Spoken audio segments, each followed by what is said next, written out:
सेब नीचे क्यों गिरता है लेकिन चांद नीचे क्यों नहीं गिरता? आज समझेंगे गुरुत्वाकर्षण की असली कहानी। फिजिक्स अब आसान होगी। कभी सोचा है कि एक सेब को पेड़ से नीचे गिराने वाली ताकत और पूरे ब्रह्मांड को मतलब सितारों और ग्रहों को एक साथ बांधे रखने वाली ताकत एक ही है? आज हम गुरुत्वाकर्षण की इसी हैरान कर देने वाली कहानी को समझेंगे, वो अदृश्य शक्ति जो हर जगह मौजूद है। तो हमारी ये खोज शुरू होती है आरव से, जिसके मन में बस आसमान देखते हुए एक सवाल आया कि भाई, अगर धरती हर चीज को नीचे खींचती है तो फिर ये चांद हमारी छत पर क्यों नहीं आ गिरता? सही सवाल है ना? और बस यही सवाल हमारी आज की पड़ताल का शुरुआती बिंदु है। चलिए इस पहेली को सुलझाते हैं। इस सवाल का जवाब ढूंढने के लिए हमें थोड़ा सा टाइम में पीछे जाना होगा, सीधा सर आइजैक न्यूटन के पास। पता है, आरव की ही तरह न्यूटन के मन में भी यही सवाल था, और उन्होंने जो जवाब दिया उसने न सिर्फ इस पहेली को सुलझाया बल्कि साइंस की पूरी दुनिया में एक क्रांति ला दी। आइए देखते हैं कि क्या थी उनकी वो जबरदस्त खोज। न्यूटन ने जो बताया वो कमाल का था। उन्होंने कहा कि इस ब्रह्मांड की हर एक चीज हर दूसरी चीज को अपनी तरफ खींच रही है। ये पहली बार था जो किसी ने कहा कि जो नियम सेब पर लागू होता है वही चांद पर भी। सोचिए, ये स्क्रीन, ये कुर्सी और वो दूर टिमटिमाता तारा, हर चीज एक दूसरे को एक अदृश्य धागे से खींच रही है। अच्छा, न्यूटन ने सिर्फ ये नहीं बताया कि खिंचाव होता है, उन्होंने इससे एक गणित के फॉर्मूले में भी बांध दिया। F यानी आकर्षण का बल दो चीजों के मास यानी m1 और m2 पर निर्भर करता है, और उनकी बीच की दूरी यानी r बढ़ने पर कम होता जाता है। आसान शब्दों में कहें तो मतलब बिल्कुल सीधा सा है। जिन चीजों का द्रव्यमान यानी मास ज्यादा होता है उनका गुरुत्वाकर्षण भी ज्यादा होता है। इसीलिए धरती जैसी विशाल चीज हमें मजबूती से अपनी ओर खींचती है, और जैसे जैसे दूरी बढ़ती है ये खिंचाव बहुत तेजी से कम हो जाता है। बस यही दो बातें, द्रव्यमान और दूरी, गुरुत्वाकर्षण के रहस्य की कुंजी हैं। तो इस नई समझ के साथ आरव के मन में एक और सवाल आया, एक ऐसी उलझन जो हम में से कई लोगों को होती है। क्या मास और वेट एक ही बात है? अगर नहीं तो इनमें क्या फर्क है? देखिए, मास यानी द्रव्यमान ये बताता है कि कोई चीज कितने स्टफ से बनी है, और ये आप कहीं भी चले जाएं नहीं बदलता। वहीं वेट यानी भार उस स्टफ पर लगने वाला गुरुत्वाकर्षण का खिंचाव है। तो अगर कोई ऐसी जगह जाए जहां गुरुत्वाकर्षण कम है तो उसका मास तो वही रहेगा पर उसका वेट कम हो जाएगा। और इन दोनों को जोड़ने वाला एक सिंपल सा रिश्ता है, वेट बराबर मास गुणा जी।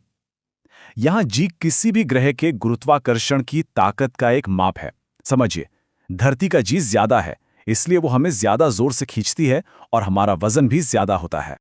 और ये समझते ही आरव की आंखों में चमक आ गई। बिल्कुल, चांद पर गुरुत्वाकर्षण धरती का लगभग छठा हिस्सा ही है, तो वहां उसका मास तो उतना ही रहेगा लेकिन वेट बहुत कम हो जाएगा। वो सचमुच वहां सुपर लाइट महसूस करेगा। तो अगर हर चीज गुरुत्वाकर्षण की वजह से गिरती है तो वो गिरती कैसे है? यहीं पर फ्री फॉल यानी मुक्त पतन का आइडिया सामने आता है। जब कोई चीज सिर्फ और सिर्फ गुरुत्वाकर्षण के असर में गिर रही हो, बिना हवा जैसी किसी रुकावट के, तो उसे फ्री फॉल कहते हैं। इस दौरान धरती पर चीजों की रफ्तार 9.8 मीटर प्रति सेकंड की दर से हर सेकंड बढ़ती जाती है। सोचिए, अगर एक पत्थर को छोड़ें तो 1 सेकंड बाद उसकी रफ्तार 9.8 मीटर प्रति सेकंड होगी, 2 सेकंड बाद 19.6 और 3 सेकंड बाद 29.4। वो हर सेकंड और तेज होती जाती है। तभी आरव को याद आया कि स्विमिंग पूल में तो सब कुछ हल्का हल्का लगता है, तो क्या पानी गुरुत्वाकर्षण को कम कर देता है, या फिर वहां कोई और बल काम कर रहा है जो गुरुत्वाकर्षण के खिलाफ है? चलिए पानी के इस जादू को भी समझते हैं। होता यह है कि जब हम किसी चीज को पानी में डालते हैं तो पानी उसे नीचे से ऊपर की तरफ धकेलता है, एक पुश देता है। इसी ऊपर की ओर लगने वाले धक्के को बॉयंट फोर्स या उत्प्लावन बल कहते हैं। यही वो बल है जो हमें पानी में हल्का महसूस कराता है। आर्किमिडीज ने पता लगाया कि पानी किसी चीज को उतनी ही ताकत से ऊपर धकेलता है जितना उस चीज द्वारा हटाए गए पानी का वजन होता है।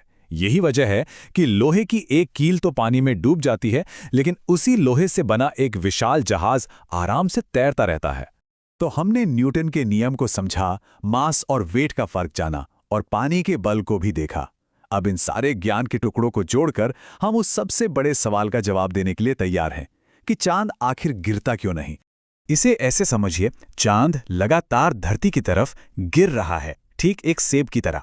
लेकिन, और ये लेकिन बहुत जरूरी है, वो बहुत तेज रफ्तार से साइडवेज यानी बगल की तरफ भी जा रहा है। उसकी ये रफ्तार इतनी ज्यादा है कि वो धरती से टकराने के बजाय उसके चारों ओर एक घुमावदार रास्ते पर गिरता रहता है। ये एक कभी न खत्म होने वाला गिरना है जिसे हम कक्षा या ऑर्बिट कहते हैं। और तब जाके आरफ के दिमाग की बत्ती जली। गिरता हुआ सेब, घूमता हुआ चांद, पानी में तैरता शरीर, ये सब अलग अलग जादू नहीं है, बल्कि एक ही कहानी के अलग अलग हिस्से हैं। और उस कहानी का नाम है फिजिक्स।